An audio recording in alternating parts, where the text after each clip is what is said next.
Ooh, nice garden, Jeff. Thank you so much. I do this every year, and I always start in the spring, and I've got so much ambition. Imagining, I could definitely be a farmer post-apocalypse. Yeah, I'm sure you'd be great at that.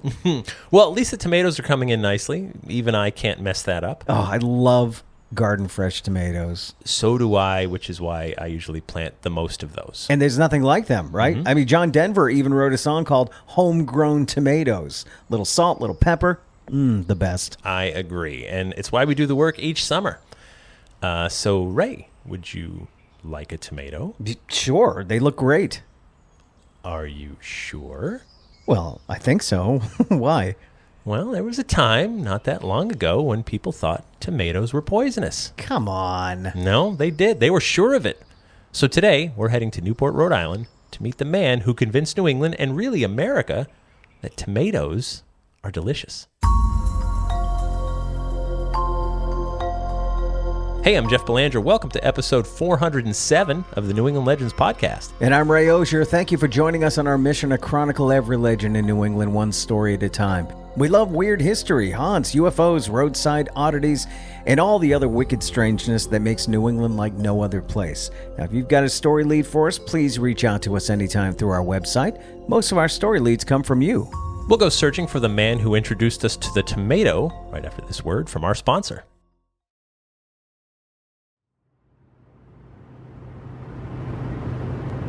Now, as I mentioned, our destination is Newport, Rhode Island today. And it's going to be crowded on a nice summer day like this. Yeah, it will. All the restaurants, bars, and beaches will be packed with tourists, taking in the summer scene here in Newport.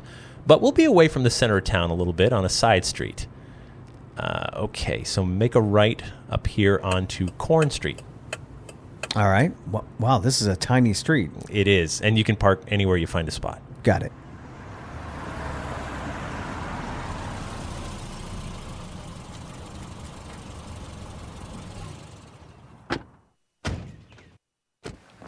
Okay, we're going to take a short walk here to the end of the road.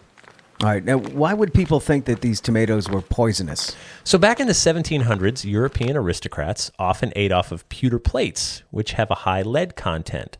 So tomatoes, which were wildly popular in Italy for a long time, started to migrate across Europe, and they were served on these pewter plates. And the high acidity of the tomato fruit leached the lead from some of the plates. So the aristocrats ate the tomato, some of them got sick from the lead, but then word spread that it was the tomato's fault. But meanwhile, it was the pewter plate that was the problem. Exactly. Okay, here's our destination, right on the corner of Corn and Mill Streets. All right, we're standing in front of a beige-colored 2.5-story house located right off the street. There's a red door at the main entrance and a cute fenced-in yard behind the house. And if you read that historic sign right on the side of the house. Oh, yeah. It says Corn House, home of the artist Michele Felice Cornè. That's our guy. To find out the monumental contribution he made to salads and lots of other dishes everywhere, let's head back to the year 1822. It's August of 1822 here in Newport, Rhode Island. This young nation is still growing. James Monroe is president of the United States. Boston, Massachusetts, officially incorporated as a city earlier this year. And Newport is still a bustling harbor town. Recently, there's been a newcomer, an artist named Michele Felice Cornè. Corn was born on the island of Elba, Italy, back in 1752, but he grew up in Naples. He was drafted into the Neapolitan army in the late 1700s to help keep the French out of Italy. In the year 1800, he fled Italy and first settled in Salem, Massachusetts. He quickly became a renowned painter in the region. Corn often paints depictions of battles and wars from Europe and the Americas. One of his most important works is a large panoramic painting 10 feet high and 60 feet long titled Bombardment of Tripoli, commemorating America's victory in the First Barbary War in the Mediterranean. His works are displayed at various galleries and even in the concert hall in Boston. His paintings are impressive. Few will argue with that. But he does have a certain habit that his friends and neighbors find repelling. And what's that? He loves tomatoes. Tomatoes? I know, right? So around Salem and Boston, everyone thinks it's disgusting, even dangerous. I mean, doesn't Michele Cornè know tomatoes are poisonous? People have been growing tomatoes in this region for a while. Some people call them love apples. They're prized for their beauty and bright red, colorful fruit. But yeah, everyone knows that they're poisonous. Maybe corn is immune? So Corn tries to explain they're not poisonous at all, that he grew up in Italy eating them his whole life, but no one cares to hear it. They figure he's just a quirky artist, and he's probably lucky to be alive considering he's eating these things. Corn moved all around New England all the while painting and eating his homegrown tomatoes in the summer, grossing friends and neighbors out along the way. Now that it's 1822, Corn has moved into his new home in Newport, Rhode Island. He's got a fine house with a nice little yard. It's perfect for his tomato garden in the summer. Just like everywhere else he's lived in New England, the folks in Newport turn their noses up to the idea of tomatoes. Everyone seems to know these things are poisonous. Everyone, except maybe Michele Corn. However, all summer, some of his new friends and neighbors have seen Corn eating tomatoes almost daily. He says everyone seems to love potatoes. They grow in the dark, and they have no flavor. But the tomato, it grows in the sunshine, above ground, and it tastes divine. He offers them to anyone who asks about them, but folks remain pretty skeptical. Until one day, one neighbor gets curious. I mean, Corn's been eating them all summer, and he seems okay. And if he's really been eating them since childhood, then maybe they're not poisonous? Right?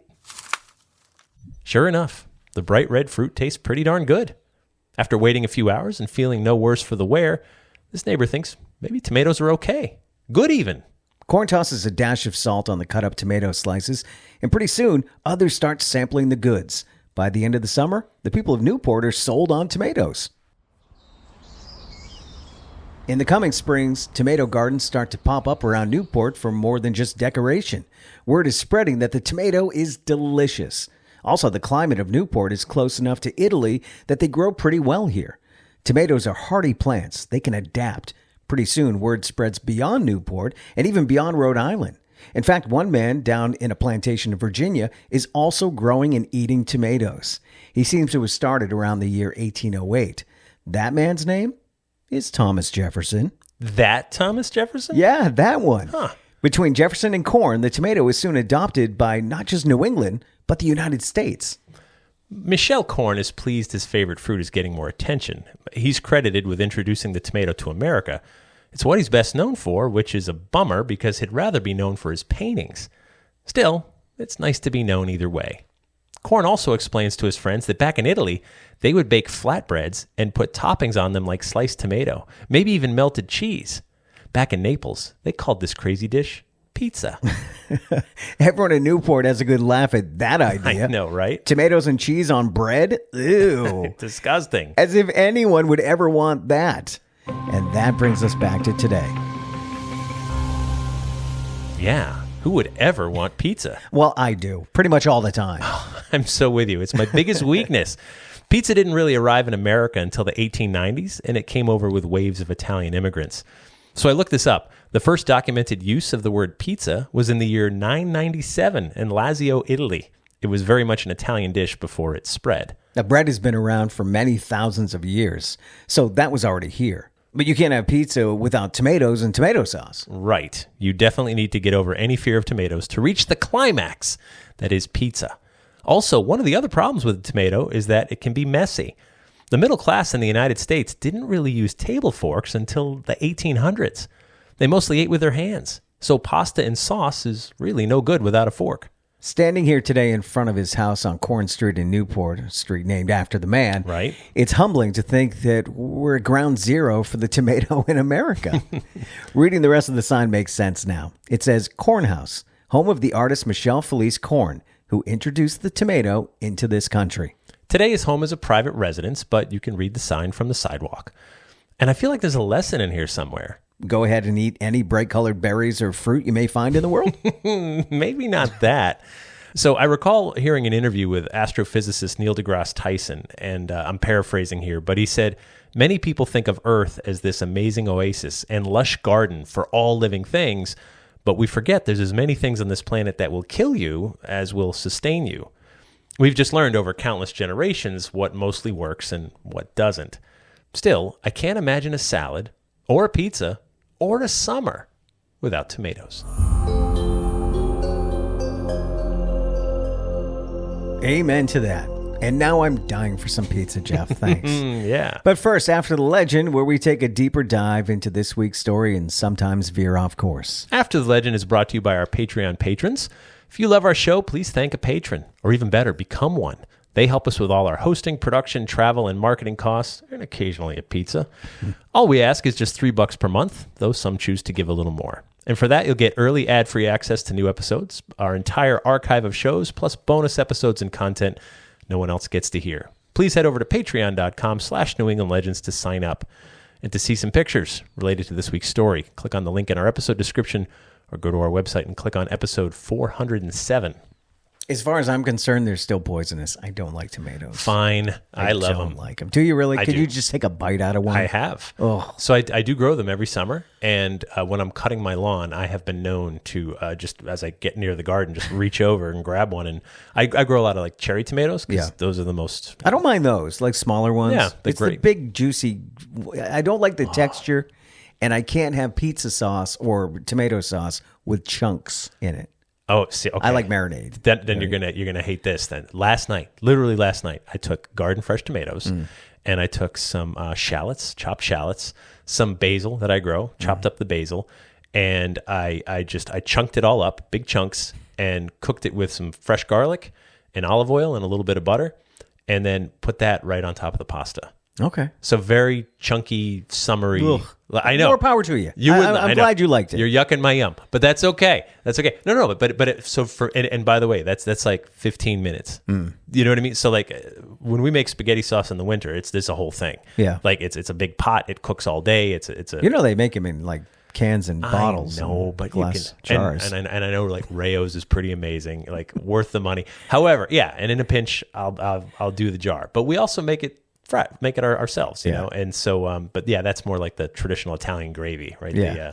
The sauce. But yeah, so you would have hated dinner last night, but I loved it. It was delicious. And those tomatoes are so sweet and so good. Yeah. I can't imagine looking at them and thinking poison. Yeah, people have thought weird thoughts for as far as time goes back, right? And that's just one of those curiosities. Why is this beautiful vegetable, brightly colored red, why is that so dangerous for you? Yeah. Because a couple people died because of pewter plates?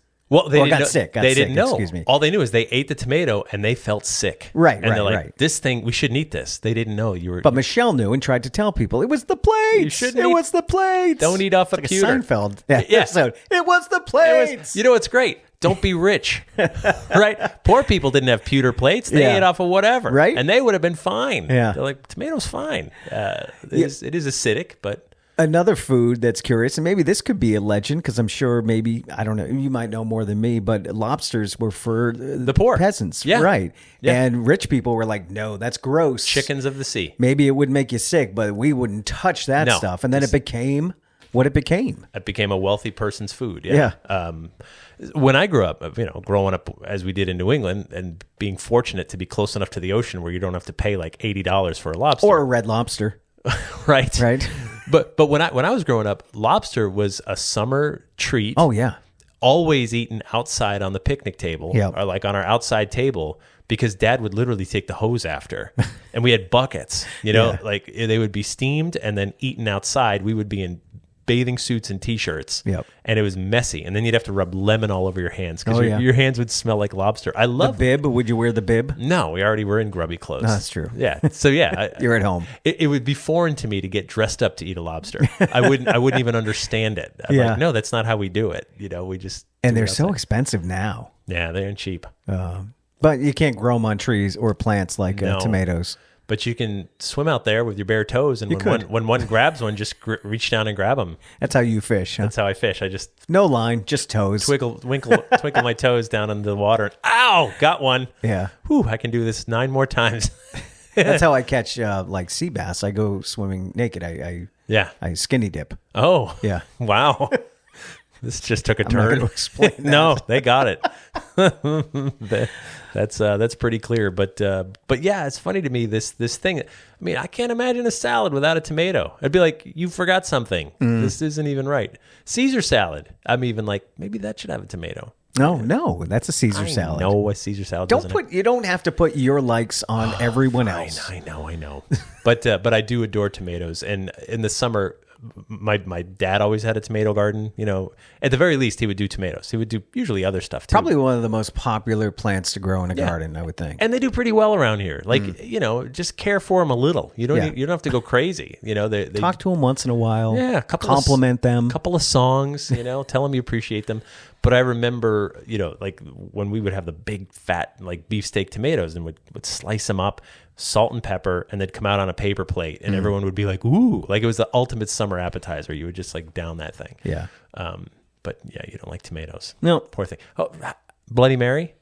Well, yeah, I do. I like ketchup. I like Bloody Marys. Okay. I don't like the consistency of a tomato. That's what I don't like. The next time you have a Bloody Mary, the next time you put ketchup on your French fries or your burger or your dogs, please give a little nod of the hat to Michele Felice Cornè.